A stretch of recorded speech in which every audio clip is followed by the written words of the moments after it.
দর্শকরা আসুন, এই মঠটা গ্রামের ভেতরে একটা মঠ করেছি, মানুষজন যাতে আসলে আমারও ভালো লাগে, আনন্দ পায়, একটু শ্রী শ্রী রামকৃষ্ণের একটু দর্শন করে যান। থাকার ব্যবস্থা আছে, আমাদের যদি ভোগ যদি না থাকে, আপনারা যদি রাত্রিবাস থাকেন, আমার পয়সা দিয়ে কিনে আমরা, আমাদের লোকজন আছে কিনে। তো নমস্কার বন্ধুরা, আজ আমি চলে এলাম একদম তোমাদের কাছে নতুনত্ব একটি আশ্রমের সন্ধান নিয়ে। তো এই আশ্রমটি 1 বছর হয়েছে প্রতিষ্ঠিত হয়েছে। এই আশ্রমটা একদম নবনির্মিত, নতুন। আমি দর্শন করাবো আজকে এই এত সুন্দর আশ্রমটি। এই আশ্রমের নাম হচ্ছে মাজু শ্রী শ্রী রামকৃষ্ণ সারদা আশ্রম। তো এই আশ্রমে আপনারা কিভাবে আসবেন, এখানে ভোগ প্রসাদ ও গেস্ট হাউসের ব্যবস্থা আছে কি, আমি সবই বলবো আপনাদের এই ব্লগের মাধ্যমে। তো চলুন তাহলে মাজু শ্রী শ্রী রামকৃষ্ণ সারদা আশ্রমে, যে আশ্রমটা দর্শন করাবো। তো আমি এখন নতুন একটা গন্তব্য শুরু করব হাওড়া স্টেশন থেকে। আমি এখন দাঁড়িয়ে আছি হাওড়া স্টেশনে 14 নম্বর প্ল্যাটফর্মে। তো আমি হাওড়া আমতা লোকাল ট্রেন ধরবো। হাওড়া আমতা লোকাল ট্রেন ধরে যাব হচ্ছে মাজু। তো বন্ধুরা, আমাদের ট্রেন ঢুকে গেছে 14 নম্বর প্ল্যাটফর্মে।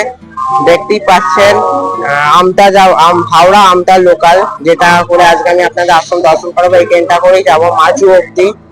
দেখতেই পাচ্ছেন 14 নম্বরে ট্রেন ঢুকে গেছে। তো এবার আমি ট্রেনের মধ্যে উঠে বসবো। তো ট্রেন 8টা 40-এ ছাড়বে হাওড়া থেকে, আমতা যাবে। তো আমি আমতা যাবো না, আমি যাবো হচ্ছে মাজু। দেখুন ট্রেন ঢুকে গেছে।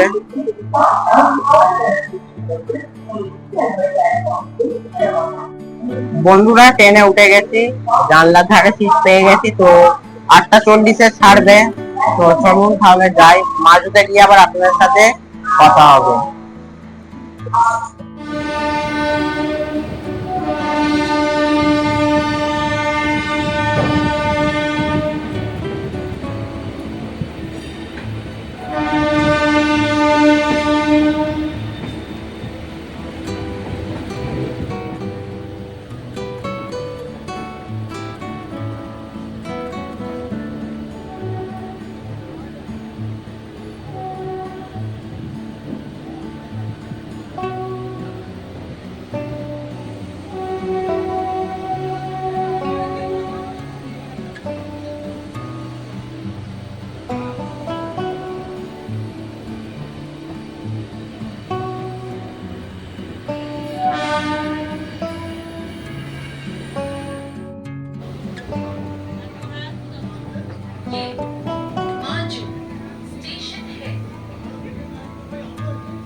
আমরা হাওড়া আমতা লোকাল ট্রেনে করে নামলাম হচ্ছে মাজু।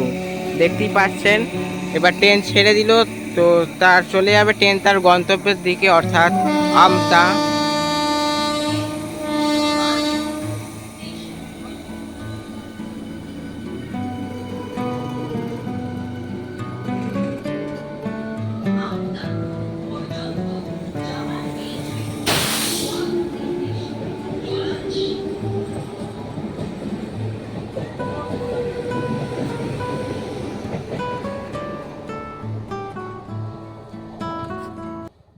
স্টেশন চত্বরটি দেখুন, খুবই ভালো লাগছে। মাঠের মাঝখানে এই রেল স্টেশন, পুরোপুরি প্রাকৃতিক পরিবেশটা আমি অনুভব করছিলাম এই স্টেশনে। তো বন্ধুরা, মাজু স্টেশনে 1 নম্বর প্ল্যাটফর্মে নামলাম। তো ট্রেন থেকে নেবে আপনাদের এই যে টিকিট কাউন্টার আছে দেখতে পাচ্ছেন মাজু লেখাটা, তো এইখান দিয়ে আপনাদের বেরোতে হবে। আমি আপনাদের পুরোটাই দেখিয়ে দিচ্ছি, তাতে আপনাদের কোনো অসুবিধা হবে না। চলুন এবার টিকিট কাউন্টারের পাশ দিয়ে বেরোবো, দেখিয়ে দিচ্ছি আপনাদের ভালোভাবে। তার পাশ দিয়ে যে এই যে রাস্তাটা চলে গেছে, এখান থেকে আমি এবার যাব।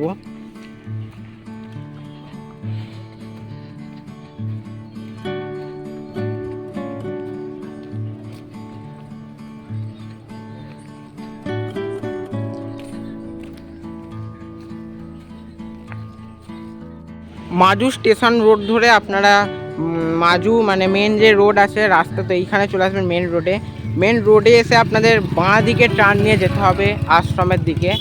তো আমি হেঁটে হেঁটেই দেখি যাব, কারণ আশ্রমের কাছাকাছি চলেই এসেছি, আমি হেঁটে হেঁটেই যাচ্ছি।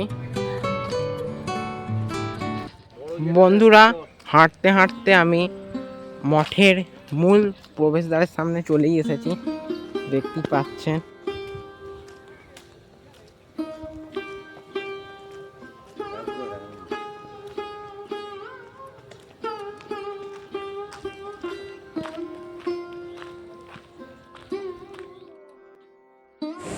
এটি হচ্ছে এই আশ্রমের তোরণ, দেখুন অপরূপ দেখতে তোরণটি। দেখুন ওপরে ঠাকুর মা ও স্বামীজির ফটো আছে। শ্রী শ্রী ঠাকুর রামকৃষ্ণ সারদা মঠ, মধ্যমাজু, হাওড়া। দেখতেই পাচ্ছেন তোরণটি।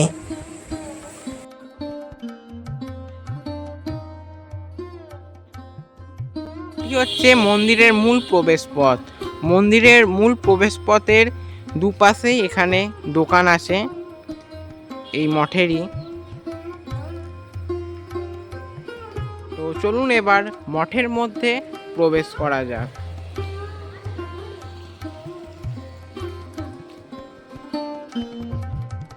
মঠের প্রবেশদ্বারে দুই দিকে বাণী লেখা আছে। এটি হচ্ছে মা সারদা দেবীর বাণী, তার ঠিক অপর প্রান্তে এখানে ঠাকুর শ্রী রামকৃষ্ণ দেবের বাণী লেখা আছে।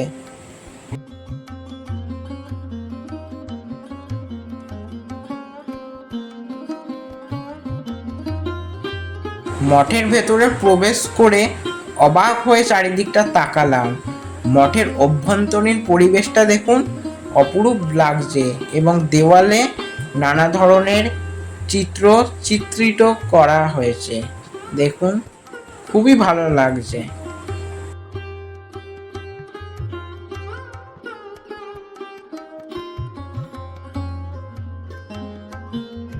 আশ্রমের ভেতরে প্রবেশ করেই দেওয়ালে এখানে কালিয়া দমনের চিত্রটি ফুটিয়ে তোলা হয়েছে, দেখুন।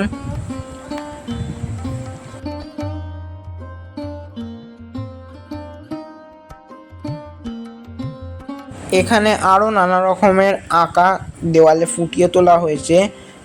কত সুন্দর হাতের কাজ, দেখুন আঁকাগুলিকে দেখে আমি মুগ্ধ হয়ে গেলাম।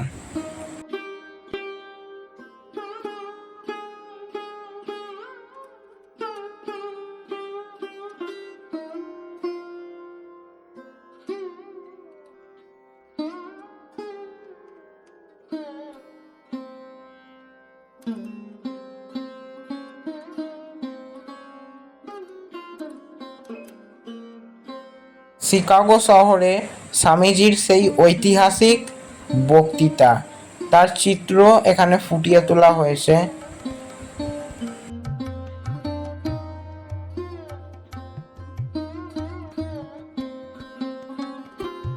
কত সুন্দরভাবে এখানে বেলুড় মঠেরও ছবি চিত্রিত করা হয়েছে। তার ঠিক পাশেই এখানে আরো নানা রকমের ডিজাইন করা রয়েছে।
এই যে চালাঘরটি দেখছেন, এই চালাঘরের মধ্যে যখন কল্পতরু উৎসব হয়, কল্পতরু উৎসবের সময় এখানে ভোগ রন্ধন করা হয়। এটি হচ্ছে মঠের মূল মন্দিরে প্রবেশ করার মূল প্রবেশ পথ।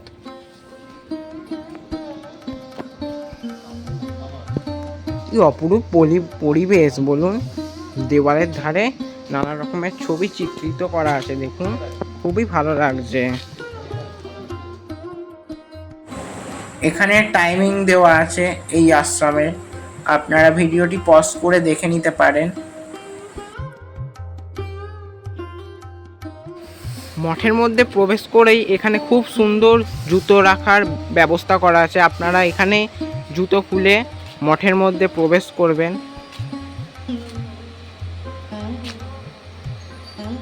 তো চলুন এবার মঠের মধ্যে প্রবেশ করা যাক।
এটি হচ্ছে মূল মন্দির। মূল মন্দিরের পাশেই এখানে ফোয়ারা করা আছে, ফোয়ারা এখন চলছে না, দেখুন।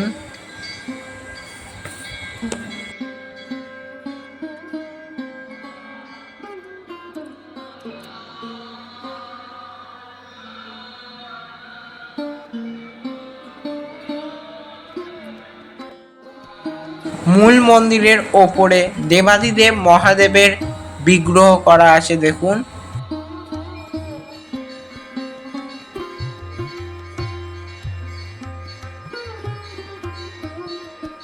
তো চলুন এবার মন্দিরের মূল গর্ভগৃহে প্রবেশ করা যাক।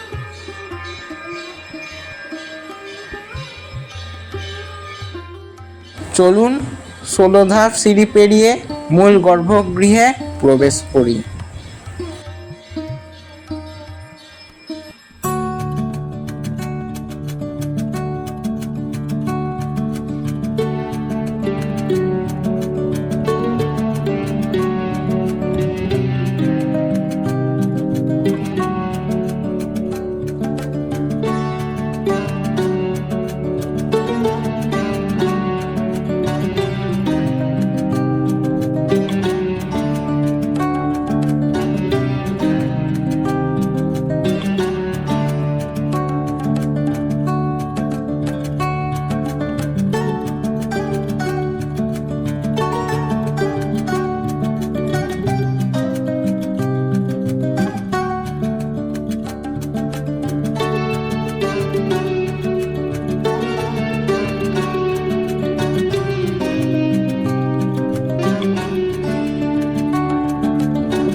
এই আশ্রমটা যিনি তৈরি করিয়েছেন অর্থাৎ বাবলু মণ্ডল।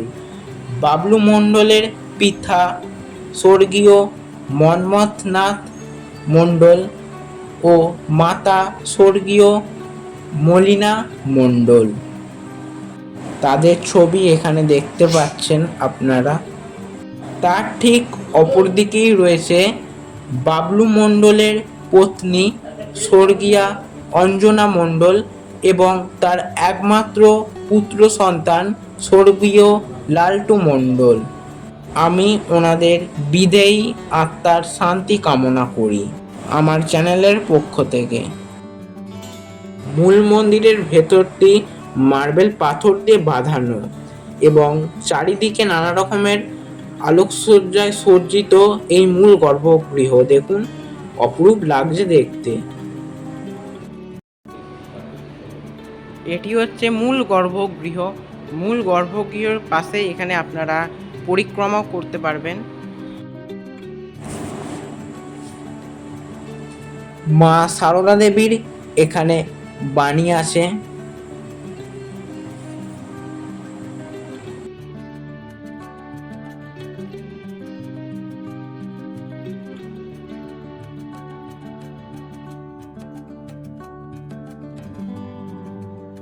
এবং এখানে স্বামীজির বাণী আছে, দেখুন।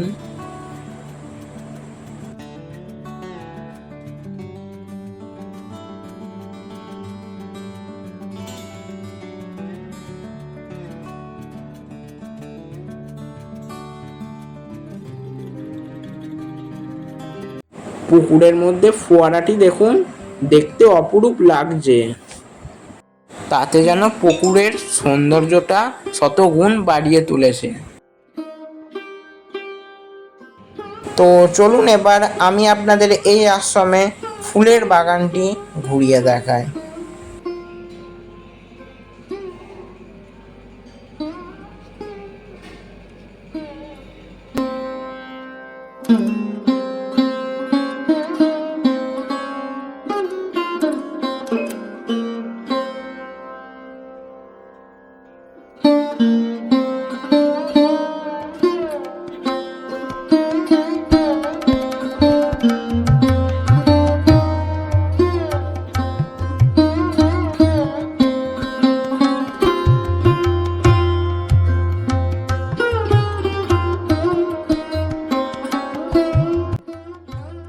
এই ফুল বাগানের মধ্যে জাতীয় পাখিটা দেখুন, অপরূপ লাগছে দেখতে।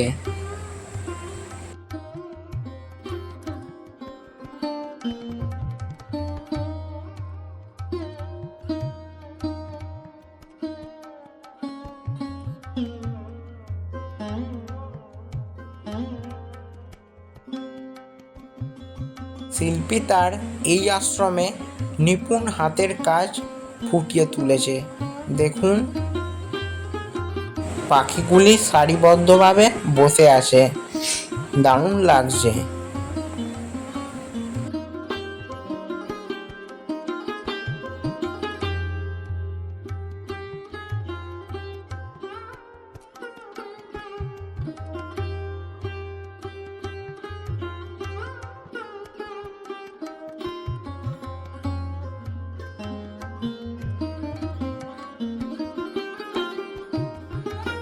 চলুন এবার আমি আপনাদের এই আশ্রমের বাঁধানো পুকুরটি দর্শন করাই।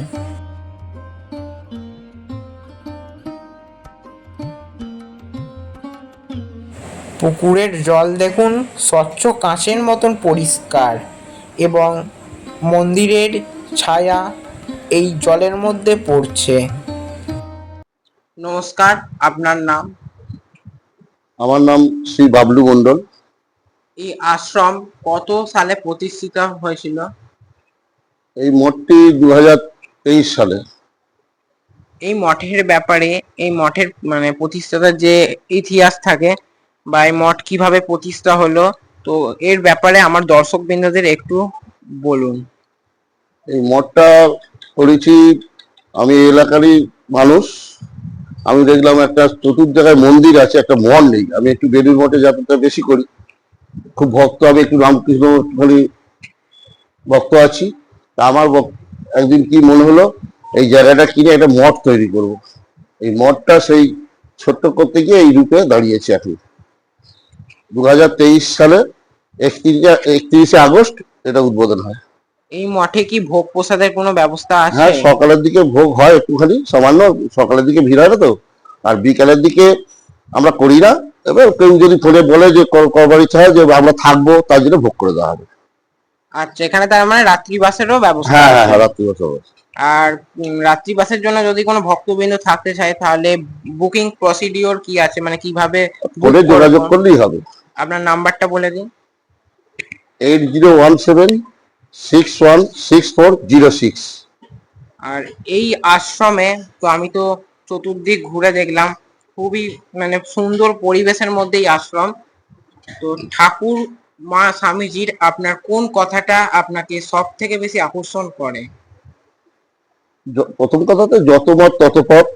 আর রামকৃষ্ণ বলেছে, কেউ যদি আঘাত করে চুপ করে থেকো, একদিন ফল পেয়ে যাবে। এইটাই। আর আপনার এই আশ্রমে ভক্তবৃন্দ বা রামকৃষ্ণ মন্ডলীর যে ভক্তরা আছে তারা এই আশ্রমে কেন আসবে? আসার তো কারণ থাকবে, তো আপনার এই আশ্রমে কেন আসবেন ভক্তবৃন্দরা যদি একটু বলেন। আজকে একটা মঠ তৈরি করেছি, এখানে তো আর এলাকায় মন নেই। আর রামকৃষ্ণ কালীমার ভক্ত প্রচুর লোক আছে আমাদের বাঙালিরা, সেই জন্য এটা করা। তাও প্রতি সকালবেলা পুজো হয়, আর সন্ধ্যেবেলা 1 ঘন্টা আরতি হয়। এই আরতির সময় মানুষজন আসে, দূর দূরান্ত থেকে আপনাদের সাহায্যে আসবেন। আর এই মঠের পুজোর সময়সূচি একটু বলে দিন, কখন সকালে পূজা 10টা হয়? থেকে 10:30, আর যেরকম যেরকম এখন গরমকাল হচ্ছে 6টা থেকে 7টা অবধি এই মঠে আরতি হয়। আর সন্ধ্যা আরতি ওই 6টা থেকে 7টা। আচ্ছা, এই মঠে কি কি ফ্যাসিলিটি আছে? ফেসিলিটি বলতে কি আছে, এসে আরতি দেখবেন, থাকবেন, ঘুরবেন, যদি বলে রাত্রে থাকবো থাকুন। আর আমি দেখতে পাচ্ছি এই মঠের চারপাশে বাচ্চাদের জন্য পার্ক, মানে ছোট্ট হ্যাঁ, একটু পার্ক আর গার্ডেন। একটা কথা, এই দোলনা সিঁড়ি এসব আছে। প্রথমটা চালু করেছিলাম, দেখলাম ওই আরতির সময় এত হইচই হইচই হয়, যে মোটে খুব অসুবিধা হয়। সেই জন্য আমরা এটা এখন বন্ধ রেখেছি। সেটা মানুষকে একটু ভক্তিভাবে শুনতে দেয় না, কিচমিচ কিচমিচ করে বাচ্চারা এত। এটা রামকৃষ্ণেতে গিয়ে শান্তভাবে বসে আরতি দেখো, সেই জন্য একটু বন্ধ রেখেছি। ভবিষ্যতে ওইদিকে মাঠ আছে, আমরা চেষ্টা করবো এইসব বাচ্চাদের খেলাধুলা রাখা। আপনি এবার দর্শকদের জন্য কিছু বলতে পারেন, বলুন। দর্শকরা আসুন, এই মঠটা গ্রামের ভেতরে একটা মঠ করেছি। মানুষজন যাতে আসলে আমারও ভালো লাগে, আনন্দ পায়। একটু শ্রী রামকৃষ্ণের একটু দর্শন করে যান। থাকার ব্যবস্থা আছে। আমাদের যদি ভোগ যদি না থাকে, আপনারা যদি রাত্রিবাস থাকেন, আমার পয়সা দিয়ে কিনে আমরা, আমাদের লোকজন আছে, কিনে দেবো। অসংখ্য ধন্যবাদ আপনার অমূল্য সময় আমার দর্শক বৃন্দদের দেওয়ার জন্য। নমস্কার, ভালো থাকবেন। জয় শ্রী রামকৃষ্ণ। জয় শ্রীরাম। এই আশ্রমে গেস্ট হাউসেরও ব্যবস্থা আছে। তো চলুন এবার আমি গেস্ট হাউসের ভেতরটি দেখাই। গেস্ট হাউসের মধ্যে প্রবেশ করেই এখানে আপনারা রান্না করতে পারবেন, রান্না করারও এখানে জায়গা করা আছে খুব সুন্দর। বাথরুমেরও ব্যবস্থা আছে গেস্ট হাউসের মধ্যে, ওয়েস্টার্ন স্টাইলের একটি টয়লেট। এখানে বারান্দাও আছে ছোট্ট। আপনারা যদি এই রুমে একদিন রাত্রিবাস করতে চান তাহলে মন্দির কর্তৃপক্ষর সাথে আপনারা যোগাযোগ করে নেবেন, নাম্বার দেওয়া রইল। তো বন্ধুরা, আমি আপনাদের মাঝু শ্রী শ্রী রামকৃষ্ণ সারদা মঠ দর্শন করালাম। কেমন লেগেছে আমাকে অবশ্যই কমেন্ট করে জানাবেন, এবং যদি আমার এই ব্লগটি ভালো লেগে থাকে লাইক করবেন, শেয়ার করবেন, এবং আমার ইউটিউব চ্যানেলটিকে সাবস্ক্রাইব করে পাশে থাকবেন। সবাই ভালো থাকবেন, সুস্থ থাকবেন, সাবধানে থাকবেন। দেখা হবে আবার পরের কোন একটা ব্লগে। ততক্ষণের জন্য নিচ্ছি তোমায় থেকে ছোট্ট বিরতি। নমস্কার, জয় শ্রী রামকৃষ্ণ।